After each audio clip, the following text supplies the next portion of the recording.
Hari berganti, detak jam terasa begitu lambat bagiku. Aku ingin semua ini segera berlalu. Aku merasa lelah dengan semua ini. Aku rapuh. Rasanya aku sudah tidak sanggup lagi menjalani semua ini. Tapi saat ini, ibu dan adikku sangat membutuhkanku. Aku satu-satunya harapan mereka. Apalagi mengingat kondisi ibu saat ini. Penyakit beliau semakin parah. Meskipun ibu masih rutin melakukan cuci darah setidaknya 2 kali seminggu, namun itu tidak menjamin jika beliau akan kembali sembuh. Jalan satu-satunya ya hanya operasi. Sementara saat ini, uang yang aku kumpulkan masih jauh dari cukup untuk biaya operasi ibu. Aku masih harus tetap bekerja keras untuk bisa mendapatkan uang untuk biaya operasi ibu. Dan satu-satunya pekerjaan yang bisa aku lakukan saat ini hanyalah menjadi seorang cowok BO. Sudah sejak pagi aku menunggu panggilan dari pelanggan. Namun hingga sore ini, tidak ada satupun pesan yang masuk ke ponselku. Jika aku tidak mendapatkan pelanggan malam ini, maka aku akan semakin membutuhkan banyak waktu untuk mengumpulkan uang. Harapanku semakin sirna. Saat hari sudah menjelang malam, aku masih belum juga mendapatkan pelanggan. Untuk menghibur diri, aku mencoba berkeliling sambil berjalan kaki. Saat akhirnya, ketika jam sudah hampir pukul 8 malam, sebuah pesan masuk ke ponselku. Sebuah pesan dari calon pelanggan, tanpa identitas. Orang tersebut hanya memintaku datang ke sebuah hotel dan menjanjikan bayaran yang cukup besar. Dengan sedikit ragu, aku mencoba menerima tawaran tersebut. Aku segera mencari ojek online untuk menuju hotel yang telah disebutkan calon pelangganku tersebut. Dan inilah kisahku bersama pelanggan ketigaku. Bagaimanakah kisahku kali ini? Simak kisah ini sampai selesai ya. Namun sebelumnya, seperti biasa, bagi yang baru mampir, jangan lupa untuk subscribe channel ini dan klik tanda lonceng untuk menyaksikan video-video menarik lainnya di channel ini. Terima kasih banyak kepada seluruh subscriber setia saya. Terima kasih atas segala masukan, saran, motivasi, dan dukungannya selama ini. Terkhusus untuk pelanggan channel ini, terima kasih sudah berlangganan. Semoga kalian semua selalu berbahagia dan selalu sukses menjalani aktivitas sehari-hari. Saya ingatkan kembali, bagi Anda yang ingin berlangganan dan bergabung bersama channel ini, silahkan klik tombol gabung di bawah ini, atau bisa juga di deskripsi video ini. Dapatkan berbagai keuntungan istimewa dengan berlangganan channel ini. Di antaranya, kalian bisa mendapatkan nomor WhatsApp khusus dari kami untuk bisa berkomunikasi langsung dengan adminnya, serta berbagai keuntungan lainnya khusus untuk pelanggan channel ini. Sekali lagi terima kasih dan selamat menikmati, semoga terhibur.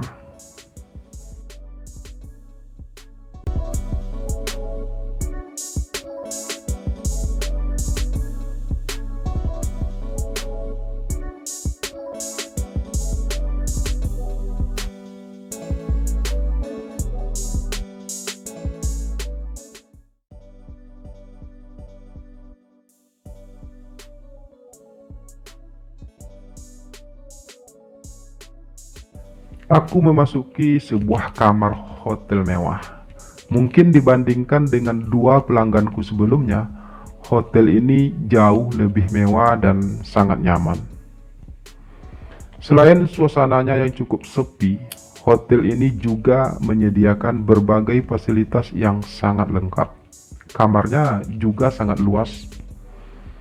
Namun, terlepas dari itu semua, ada seorang laki-laki tampan yang menyambutku dengan senyumnya yang ramah. Kami berjabat tangan. "Apa kabar?" tanya laki-laki itu sopan. "Baik mas," jawabku ringan. Laki-laki jangkung itu pun mengajakku untuk duduk di kursi tamu dalam kamar hotel tersebut. Di sana ia sudah menyediakan beberapa makanan ringan dan juga beberapa minuman. Dan satu hal yang menjadi pertanyaanku sejak awal melihat laki-laki tersebut ialah aku merasa sangat tidak asing dengan wajah laki-laki tersebut. Namun aku tidak berani bertanya lebih lanjut. "Kamu kenapa melihat saya seperti itu?" tanya laki-laki itu kemudian saat kami sudah duduk saling berhadapan. "Nggak kenapa-kenapa mas, saya hanya merasa kalau wajah mas sudah sangat familiar bagi saya," jawabku mencoba untuk jujur. "Kamu beneran nggak tahu saya?" tanya laki-laki itu lagi. "Kalau kenal sih enggak mas, tapi bukannya mas yang aktor itu ya? Atau hanya mirip aja ya?" tanyaku akhirnya dengan nada ragu-ragu. Wajah laki-laki itu memang sangat mirip sekali dengan seorang aktor yang menurutku cukup terkenal. Meski aku tidak begitu suka menonton, apalagi menonton entertainment. Tapi aku yakin kalau laki-laki di hadapanku saat ini adalah seorang aktor terkenal. Wajahnya sering muncul di televisi maupun di media sosial. Karena itu juga aku merasa tidak asing dengan wajah tersebut. "Iya, saya Sandi, pemain film dan juga membintangi beberapa iklan," jawab laki-laki itu terdengar santai. Dan itu tepat sekali seperti yang aku duga. Laki-laki yang bersamaku saat ini memang seorang aktor yang terkenal dengan nama Sandi Purnawan. Aku merasa sangat tersanjung bisa bertemu langsung dengan seorang aktor, meski aku tidak punya aktor ataupun aktris favorit. Aku memang tidak terlalu suka dengan dunia hiburan seperti itu. Tapi bisa berduaan dengan seorang aktor di dalam sebuah kamar hotel tentunya punya kebanggaan tersendiri bagiku. Makanya tadi saya tidak menyebutkan identitas saya. Saya hanya akan menyewa orang yang tentu saja bisa menjaga rahasia. Laki-laki itu, Mas Sandi, melanjutkan ucapannya. Meskipun jujur saja ada rasa bangga dalam hatiku, namun aku mencoba bersikap biasa saja.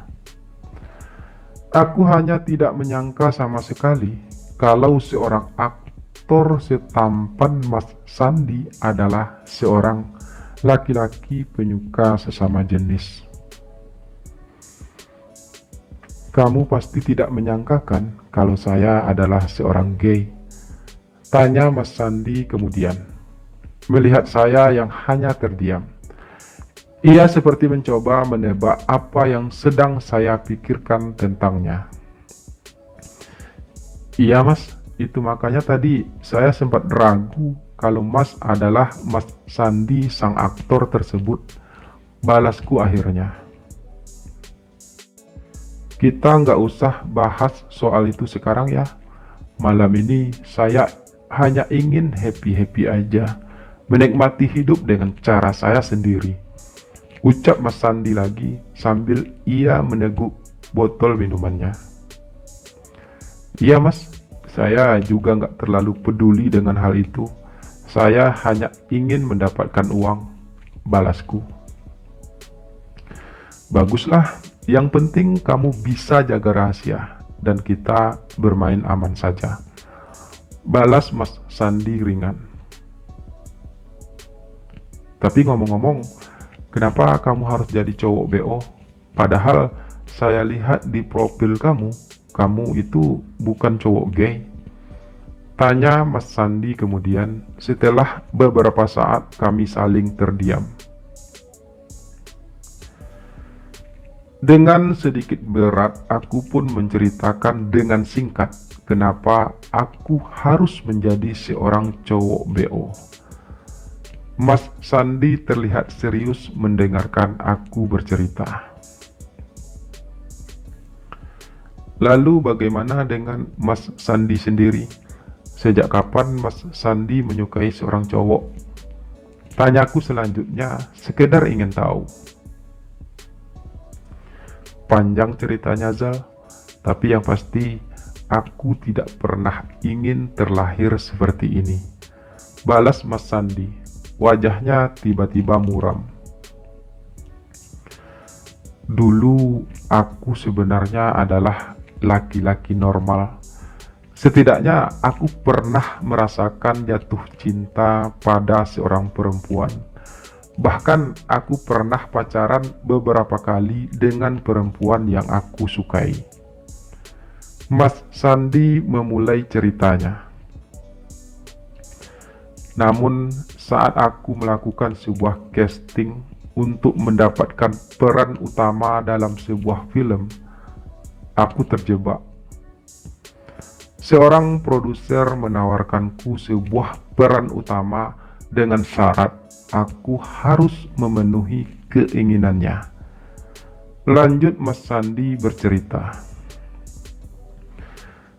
Produser itu meminta aku untuk memenuhi hasratnya yang menyimpang. Mas Sandi menghela napas berat, seperti ingin melepaskan sebuah beban yang berat dalam hatinya. Awalnya aku ingin menolak, namun karena aku sangat membutuhkan peran tersebut untuk menunjang karirku sebagai aktor pendatang baru di dunia hiburan, aku akhirnya dengan sangat terpaksa menerima tawaran produser tersebut. Beberapa kali produser itu memintaku untuk memenuhi keinginannya, dan seperti yang ia janjikan, aku pun mendapatkan peran utama pertamaku. Namun tidak cukup hanya sampai di situ. Produser tersebut terus memintaku untuk memenuhi keinginannya dan berjanji akan terus memberikan peran utama pada setiap film yang dia produksi. Bahkan produser tersebut juga memperkenalkanku pada beberapa orang teman-temannya yang punya selera yang sama dengannya, dan aku dengan terpaksa harus menerima semuanya. Hal itu terus terjadi selama bertahun-tahun. Meskipun akhirnya karirku pun meningkat berkat hal tersebut, tapi hati kecilku tetap merasa tidak bisa menerima semuanya. Mas Sandi meneguk minumannya kembali. Sesaat ia memejamkan mata sambil menarik napas dalam. Namun, sesuatu yang dilakukan terus-menerus itu ternyata mampu mengubah seleraku dalam berhubungan. Aku sepertinya jadi ketagihan akan hal tersebut, hingga aku merasa kalau hal itu sudah menjadi kebutuhan bagiku. Aku memang masih tertarik pada perempuan, namun terkadang ada keinginan muncul dalam diriku untuk terus merasakan hal tersebut dengan seorang laki-laki. Dan itulah yang aku alami sampai saat ini. Mas Sandi mengakhiri ceritanya. Setelah bercerita cukup panjang lebar, kami pun akhirnya sepakat untuk memulai pergelaran kami malam itu. Sebuah pergelaran yang membuatku cukup terkesan.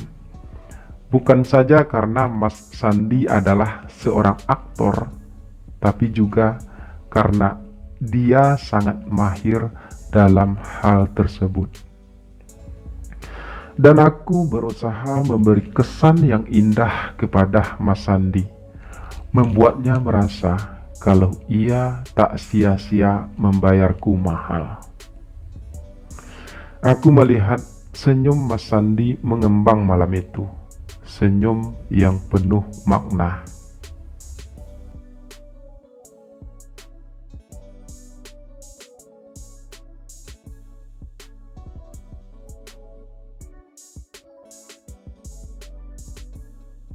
Ya, sesuai yang dia janjikan, Mas Sandi pun memberi aku tip yang sangat besar.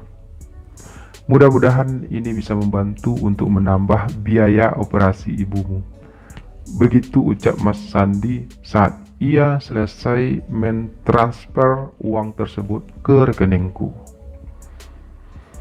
Terima kasih banyak Mas Sandi, balasku ringan.